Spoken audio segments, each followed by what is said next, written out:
Okay, good afternoon, everyone. We're meeting here to discuss a little bit about mobile development, that trends we're having right now, and in the panel we have what I think are the most experienced guys, except one that didn't answer, about the mobile development right now, what we are doing, and what is not being done in Ackland Avenue. So I'm going to share my screen. I have a useless PowerPoint presentation. It's literally useless. It's But black. it's Oh, there we go. yeah. How about now? Yeah. So the main debate we have here is hybrid versus native. For those who don't know that are watching, hybrid applications is something like developing a mobile application with web technologies and using a web view application inside a mobile, like using HTML, CSS, and JavaScript, what we're used to do. And what it does, it installs a web view browser inside the mobile and renders the application as it was a web app. And the native part is just um, building the application with the native language of the application or the way it's been done from the beginning. So first of all, I want to discuss with you guys hybrid applications. What is being done right now. These are frameworks like PhoneGap. I heard about Trigger.io, and I think Ionic has something to do with this. So what you guys think are the pros of this? First of all, I believe the most interesting approach of our interesting thing about the hybrid application is the common language for all of developers, the common stack, because all developers they develop for web. With the hybrid application, they have the same stack for the mobile application. That is the most important thing from my point of view. I want to add another thing. Now is a third exists a third trend in the application, because actually React cannot be classified like an hybrid application because React is using the native interface of the device. So I believe it could be like JavaScript has native, because the only thing that they do is replace the natural language about for Objective-C, Swift, or Java for JavaScript. Okay. And can you think of another pro, Osman, of this kind of development? I think that the best con is we save time because it's the same code base for. I mean, we just make the web app and we deploy it to Android and iOS. I think that's the biggest reason we're doing hybrid. We save a lot of time. That's But what I the was gonna same say. time, spent Not always the developing case. your application could be spent configuring things or fixing things that seem to render wrong in different platforms. We've been there. I remember that one Windows mobile application. I think Byron knows what I'm talking about right now. Yeah, but maybe that Uh-huh. can be related that PhoneGap.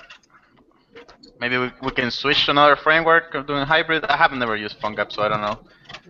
But maybe it's not the problem of doing hybrid application. Maybe it's the framework that we're using. Maybe it's not that good anymore. Maybe we could switch. Because I don't think that all the apps that we're doing are worth doing native. I don't think they really need to be native on the on the device. Yeah, we're still talking about the pros. Okay. Right now, what about the cons of a hybrid application? I, I I, think I would that like to add about the pros about working with PhoneGap. And I remember having a really good experience working with Frank in the application that we actually built for the U.S. Embassy. Visa Guide. So yeah, Visa Guide. So that is a really good example of a project that is suitable for a cross-platform tool like PhoneGap, for example, because we were just only doing forms, and we were actually not doing any type of interaction with the device at all. So I think that's a really good, like, it really fits what Osman said. Like, you already have one code base, and you only wrap it up to an iOS or to a Android or Windows, whatever other application. So that's the big benefit for me, at least. Like, if you're doing a web application that doesn't do any much interaction with the device, in this case, it's a really good place to, or a really good tool to work on. I would add to that so Camilo's saying that it doesn't interact with the device, but I would say that even apps that have camera functionality, GPS functionality, things that are kind of stock device interactions work really well with PhoneGap and hybrid applications too. Those things have been around for a long time. They're very mature. Let's say that the friction that maybe Camilo's referring to is more like when you need to do something more than what the stock device functions allow you to do, and you find yourself needing to create a plugin or use a plugin that's not super mature. So then you run into some problems. Yeah, I think you. Sorry. Go ahead, Osman. Sorry. I think that we can get into trouble like when the client may say, I want to do this like I do on this iPhone app. I want to do it on the app that you guys are going to do for us.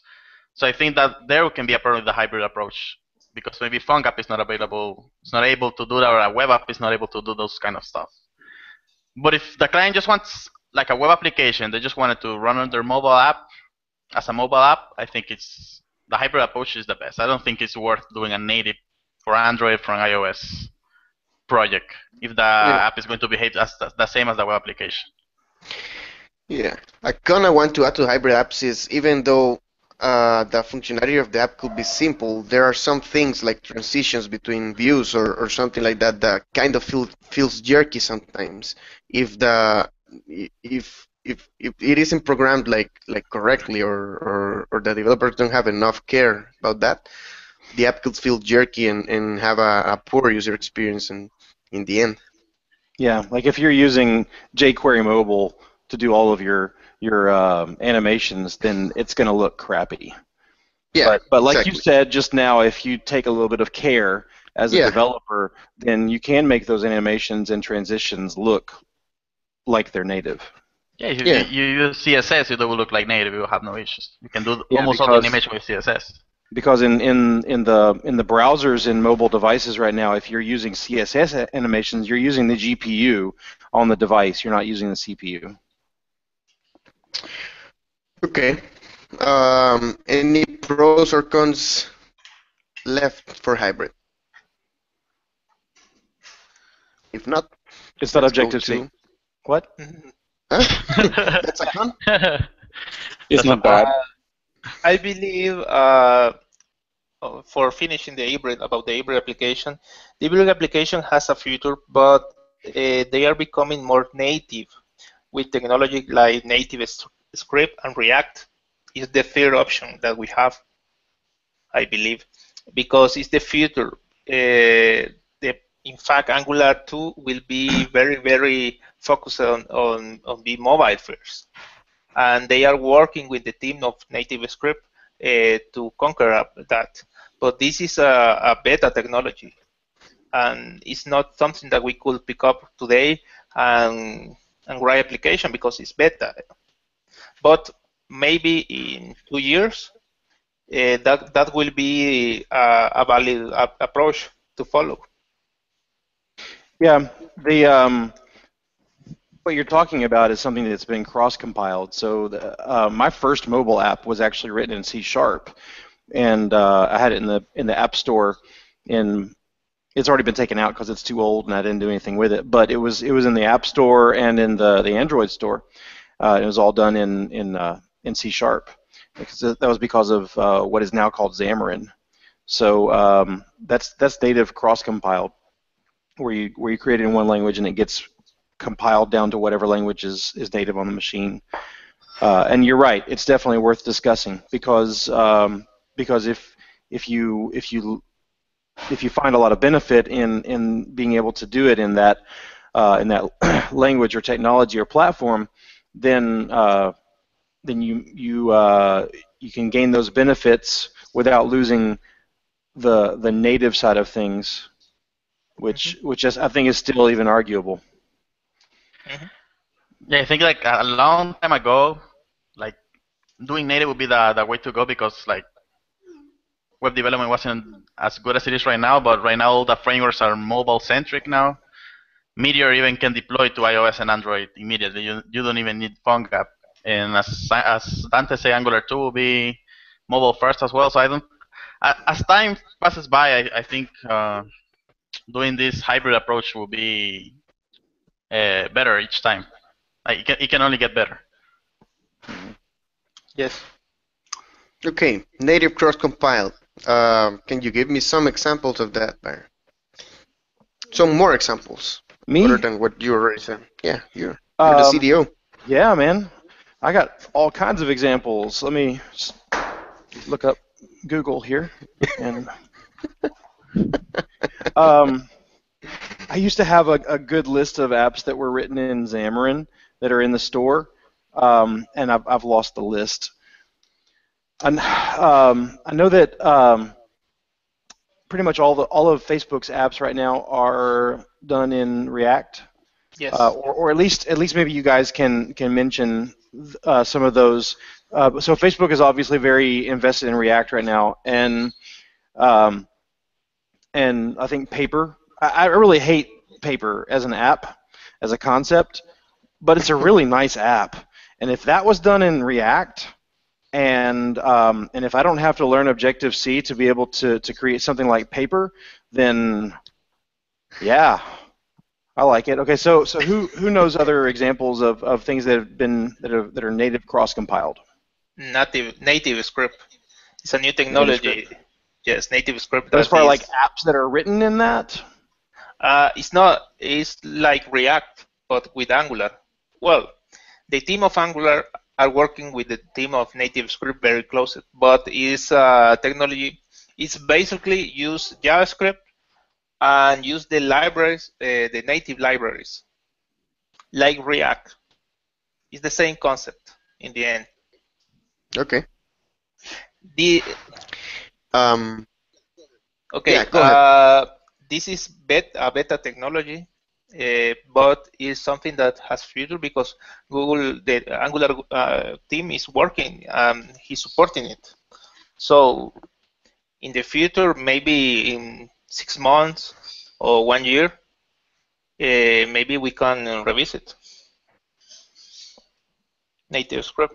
I think Facebook app was cross-compiled before. It was hybrid, and it sucked a lot. And it sucked. Yeah, they hated it. And then the guys from Facebook say we're going to do it native for Android and iOS, and it like took this leap in performance, right? So there was this other company that I think it was the guys that wrote the Sencha framework. They got mad because Facebook used their framework to do the cross-compiled version of the app. So they made their own Facebook Lite version using the Sencha framework, and it's better than the native version of Facebook. It was just to show that just because the app was hybrid doesn't mean it has to suck. I think it was just purely written by the Facebook team. I shouldn't be talking about the developers in Facebook because they're Clearly developers at Facebook, but clearly they're watching this video. And yeah. Yeah, they will someday. But that was a long time ago. I think better right now is so much better doing hybrid apps. Yeah. Yes. Hey, Victor, do you think we've got time for some of the questions or comments that are being added from the community? Sure, there's plenty of time. What kind of questions we have? Well, Renee is just making a comment that when you start to add some plugins to a hybrid app, the app sucks. it's too slow, and sometimes more plugins don't. Some plugins don't work for some iOS or Android.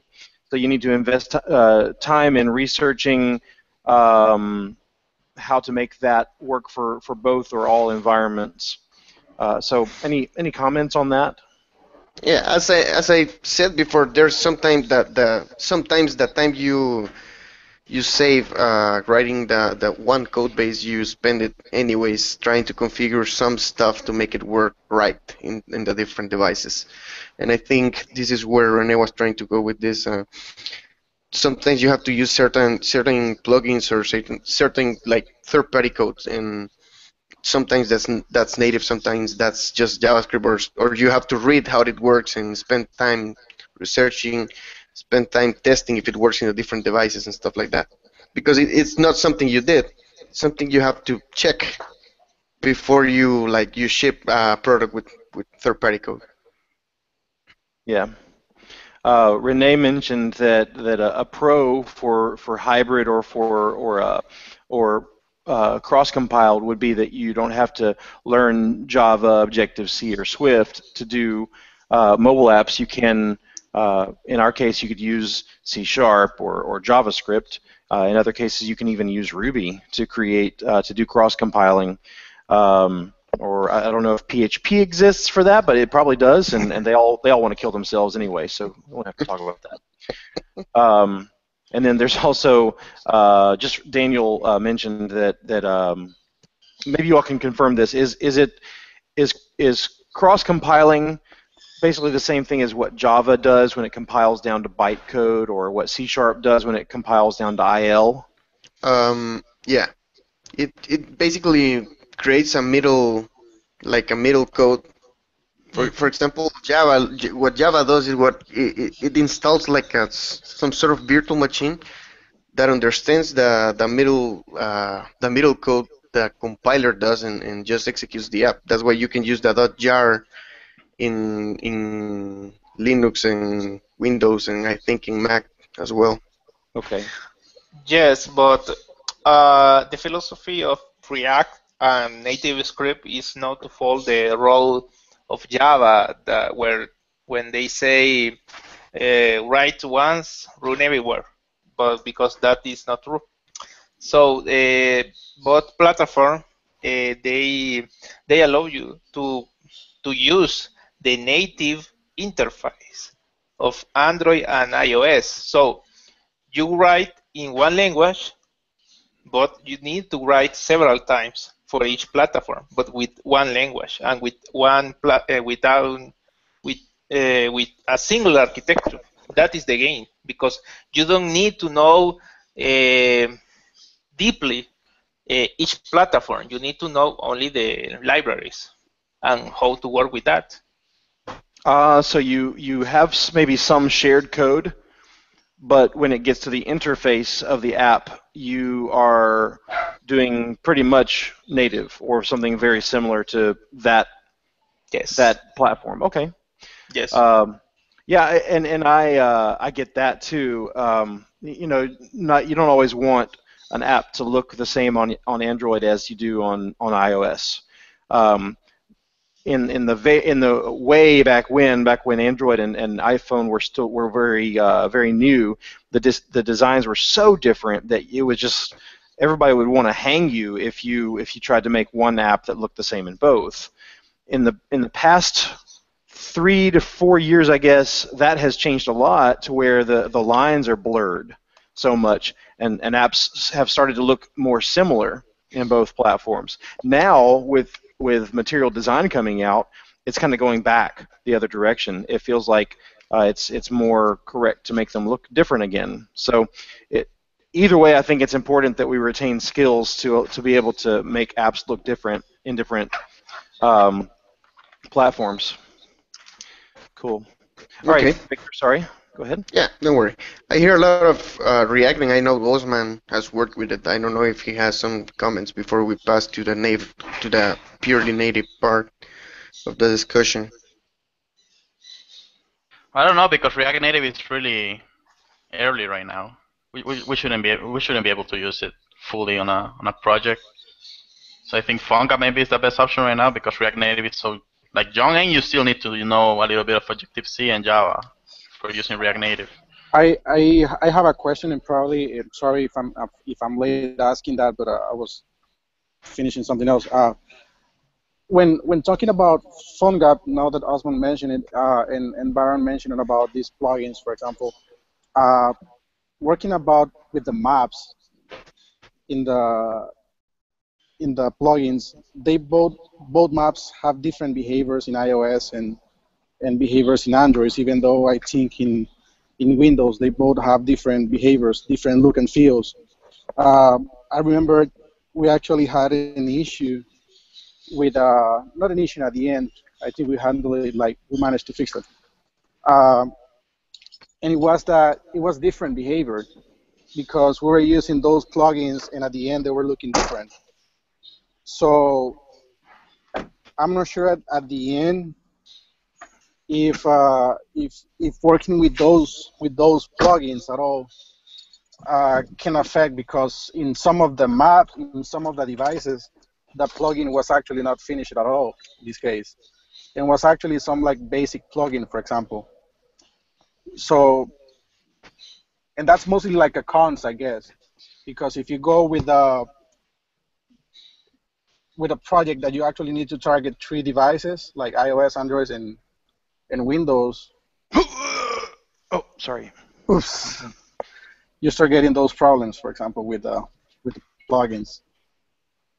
Windows Mobile. Ugh. We Yeah, will I never know. do Windows Mobile again. And Yeah. so at the end, for example, I think like in my preference, I still like more iOS, like native stuff. Like when when when handling at the end, like if we go ahead with PhoneGap, we probably need to master the way on how to make great plugins. So with that way, we don't depend, for example, on plugins that other people does and they don't maintain, for example. And we can actually keep over the loop. And I remember one of the nightmares that we did with Fire Tower, that we had a very huge bad week with working with like logging stuff. And nowadays, for example, I remember that we wanted to use like Facebook with a native app, and now with iOS 9, that's not the case anymore. The Facebook, the SDK now opens a browser to make the login. So probably having a way to master on doing the plugins can actually help us a lot on improving that lack of knowledge that we have over there. Yeah. Yeah, Because and some plugins are there, but not all of them work the same Mhm. or as expected. in the same way, in the long run, we're going to be reusing those if we are going to continue doing hybrid apps. But One, okay, let's one, continue. yep. Well, just wanted to add that one Go thing that ahead. we have not been added is that uh, we have to keep over the loop on how those plugins or how those commons SDK that we have been added over the other projects that we're working. Like we need to keep an eye always on them, because from one version to another they change a lot, and we can actually keep a lot of like surprises when doing new mobile projects. That's all. Okay, let's continue with the native part. I'm going to ask our pro supporter of the native development, Camilo, what he thinks are the pros of building something native. Okay, where can I start? um, my preference, at least on doing native apps, I think one is actually performance. The other thing is that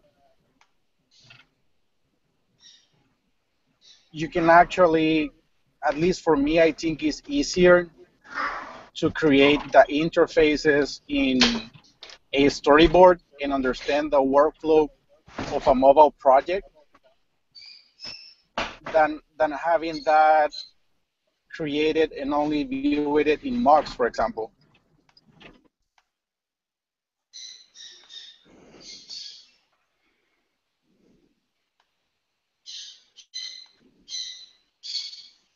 Anybody else can think of a pro for native apps?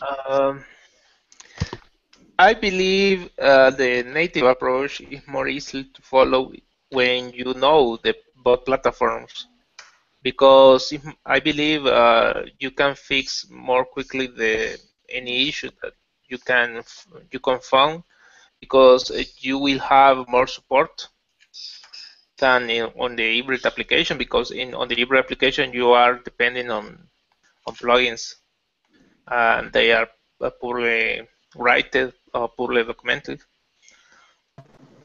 Hello. Okay. Hello. Hi, Camilo.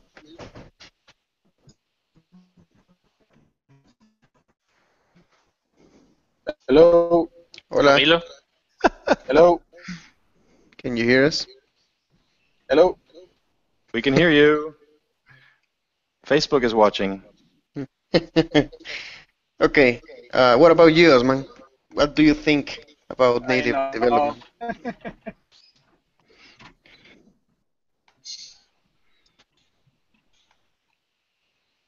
Hello. Oh my. Go Yeah, ahead. I think the best pro is the performance. Of course, native will be better than a hybrid approach, but also that also depends on the app. I mean, if it's just a simple app, like you just show a view of data, you input data, you create stuff, I don't think you will see a much difference on performance. And I think the other pro is that you're really focused on each behavior, because Android has its own design pattern and iOS has its own design pattern. So if you're really going to focus a developer on doing a native iOS app, the client will feel that it's a real iOS app, because you follow the style guides and guidelines that Apple has given for the apps, instead of just porting out a web application. And the other thing is the material stuff that you mentioned. Like, I don't think somebody using an iPhone would like to have material design on their iPhone, because that's not a iOS principle of design. That's a Google stuff thing. So maybe we could, if the client's really focused on doing a mobile application, and we don't want to do a native app, we could maybe ditch material design and go for a more neutral lookalike on the application. But for me, the greatest pro for native is the performance, and you really focus on the guidelines given by Apple or by Google. Mm-hmm. Yes. Okay. We should use something like Bootstrap. I've heard Bootstrap is cool. Yeah. You think? What about the CDO point of view from here, Byron? Why do you despise so much Objective-C? Yeah, well, I've tried programming in Objective-C before, and I even went through a whole class of how to do it. So I think I can still do it. But I mean, have you seen Objective-C? Have you tried to write in that? We work in so many managed higher level, I would say, modern languages where you don't have to manage memory.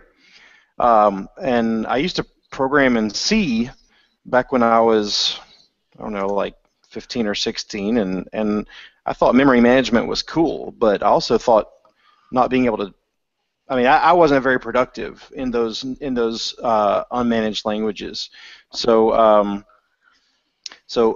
there's something extremely good about the productivity that you get from languages that are managed, that you don't have to deal with all the memory management stuff. And also, I think it's great to learn other languages. And so when I pick my next language that I want to learn, it's not a language that is kind of stuck on one platform or one type of computer. Objective-C is kind of in the Apple world. Apple's the only one that uses it, really. So you can't take an application written in Objective-C and try to run it on Windows or Linux. It's very closed. So people talk about Windows being very closed, but Mac is even more closed than that. So if I pick this is like outside of the mobile discussion, but if I'm going to pick, honestly, if I'm going to pick a language that I want to learn, it's not going to be something like that. Like even if Windows had a language that only works on Windows, I wouldn't want to learn that.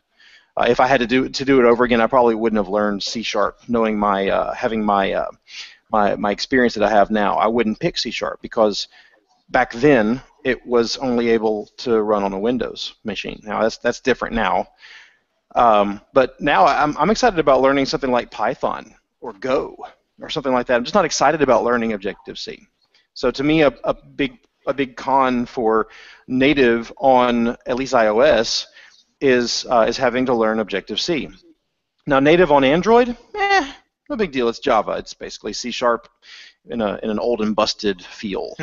So Java's cool. I mean, lots of really smart developers know Java, and I don't know. I'd probably stumble around a little bit with Java, but then I could probably figure it out, and I could definitely read Java, no problem. It's basically C#, same thing. Yeah. Other than that, like Osman mentioned, performance. I don't even think performance is an issue. I mean, we're not building Candy Crush.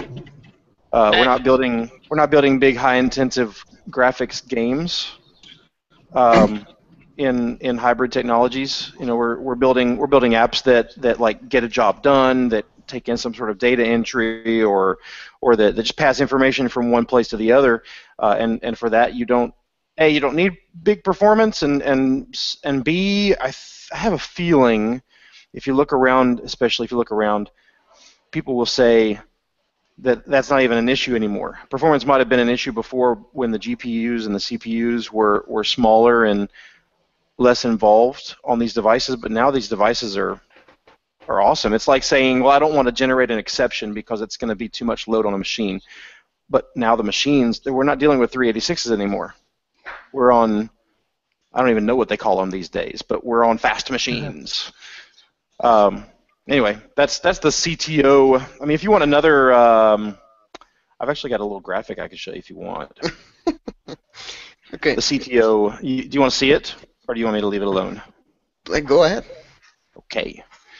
This is my little graphic here.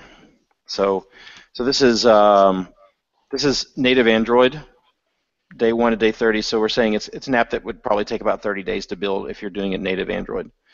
Well, then the client has, from the very beginning, they have said that they want to do multiple platforms. In fact, we never have clients that say only Android or only iOS. They always say both. So you basically double that. You could even let's just take it back a little bit, just for the sake of saying we don't have to learn quite so much about the app the second time around, so we don't make any of the same mistakes that we made with the first time around. But still, it's two separate languages. You can't share any code between the two. You're basically rewriting everything. So then you get into a hybrid iOS, Android simultaneous deployment. And let's just say that the development of that application actually takes longer than it would have if you had done the same application once in Android or once in iOS. And then let's say that you've got to deal with some plugins. You maybe even have to get in and rewrite some plugins or write your own plugins. Just deal with general debugging from plugins or something like that, or have to change your UI framework because the AppGyver system doesn't want it, or the PhoneGap build system doesn't want it, or something like that. Just add several days for that. Well, we're just talking about theory, right? And nobody has these numbers that are in real, like, tangible, quantifiable things. But this is what I believe about hybrid versus native. We're saving tons of time. I can't imagine doing the same app in Android and iOS native taking less time than it takes for us with doing it hybrid and add in the plugin hell. The plugin hell. Okay. That's the CTO perspective. Sorry. One thing to consider, and I don't know if anybody has thought of it, is the wide spectrum of like screen sizes Android has. Android has like literally every screen size you can think of, and I don't know if that affects in any way building something hybrid. I don't know what you guys think. Any thoughts? I think it's the same. Same thing. Okay. Don't you guys? Well, we've lost Camilo. There he is. Camilo, Victor has a question just for you. Hey, sorry guys, I'm back. Hola. Yes, Victor. Okay. Do you think, Camilo, that building something like, for example, in Android, Android has like every single screen size you can think of. What if Okay. does it represent a problem to build it hybrid for Android, or there's any advantage of building it native in that case? If the client, for example, asks for I don't know every screen size they can think of. I cannot answer that specifically for Android, but I can definitely do an opinion and an answer about iOS. iOS has something related with auto layouts. You only have one storyboard out, and you can use size classes if you have different type of screens in this case, and you can actually create layout constraints for each type of a screen that you actually want. Even though if you want a size class just for the iPhone 4S or just the iPhone 6 Plus in this case. So you Okay. actually only create one storyboard for all of the devices. Is that? Okay. Can you compare that to doing reactive CSS? What do you mean by reactive Reactive. CSS? Do I mean reactive?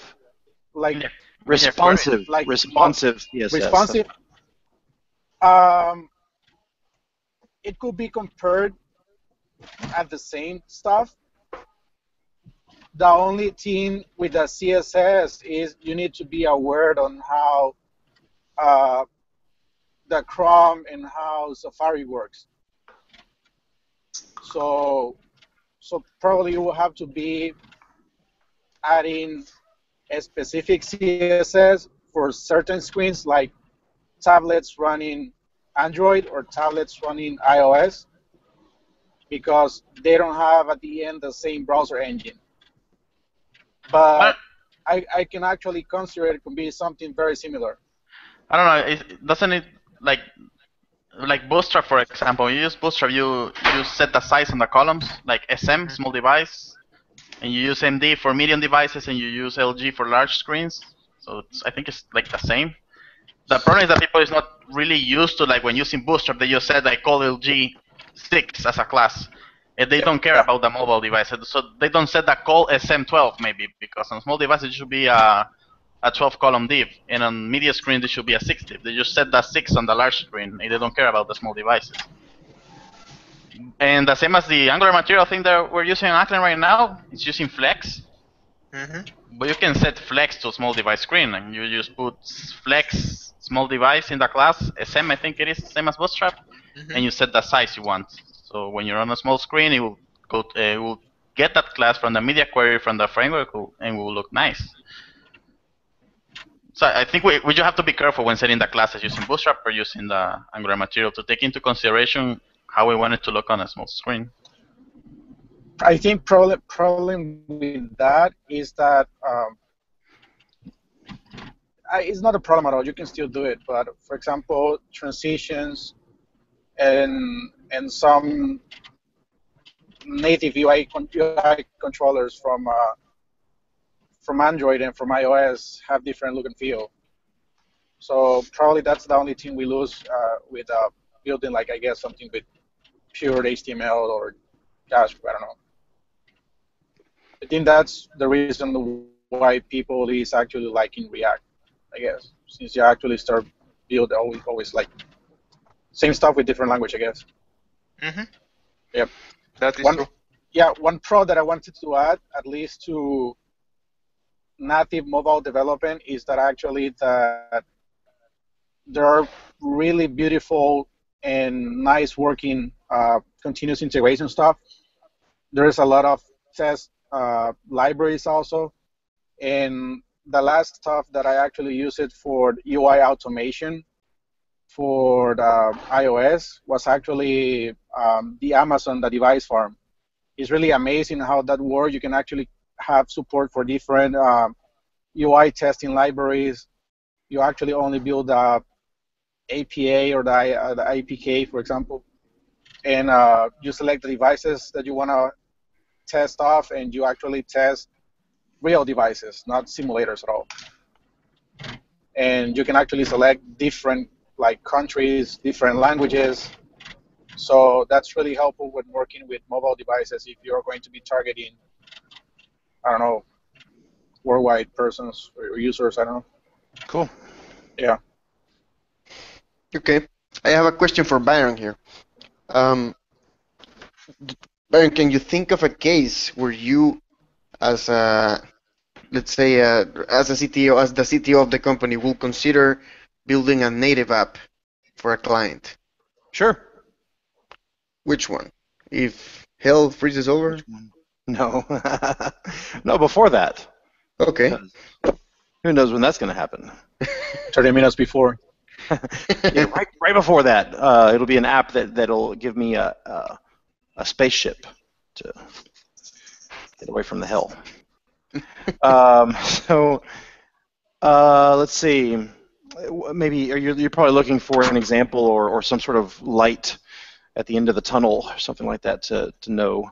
So if a client comes to us and says that they only want to do iOS, then that's actually a really easy sell. We can just say, okay, we'll just do a native app. And if they say they only want to do Android, then okay, that's if we've got devs that are excited about doing that in Java, then we can give them the opportunity. We just need to make sure that we have really good tooling, like what Camilo was talking about, great tooling for CI and testing. We don't want to get in a situation where we're so far out of our life raft that we can't follow our own processes. I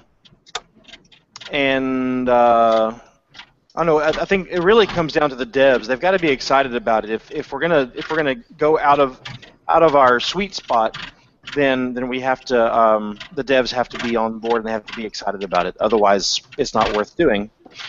Now that's not to say that if a client only wants if a client wants both platforms that we won't do it in Android. That's not what I'm sorry in native. That's not what I'm saying either. It's just an easier sell if the client only wants one or the other. Now, if a client wants both, and our devs are really excited about doing it in both, and especially if we have two teams where we can work on these maybe simultaneously, or maybe if the client doesn't mind waiting, then we could do that. We could do that. Okay. Okay. Anybody else has anything to add before we conclude? From my side, I believe this year will be an exciting year for the hybrid and cross-compiler application, because Angular 2 will be released with a strong support for this kind of platform. React is gaining mainstream also. When React Native was published this year, was only published with support for Android. Now has support for iOS. They say they will have support for Windows, but that is yes. But the most important thing for us is they support both platforms right now. I believe React should be an interesting choice for us to improve our development process for mobile applications, because I believe our model is in some way broke with hybrid apps because it's very difficult for the plugins hell. Cool. Is And my thought. Frank also mentioned that, or he at least asked, maybe Camilo can speak to this, but Frank was asking, what about just using Swift for development, for iOS development, and not Objective-C? So, Camilo, can you tell us what you think about Swift?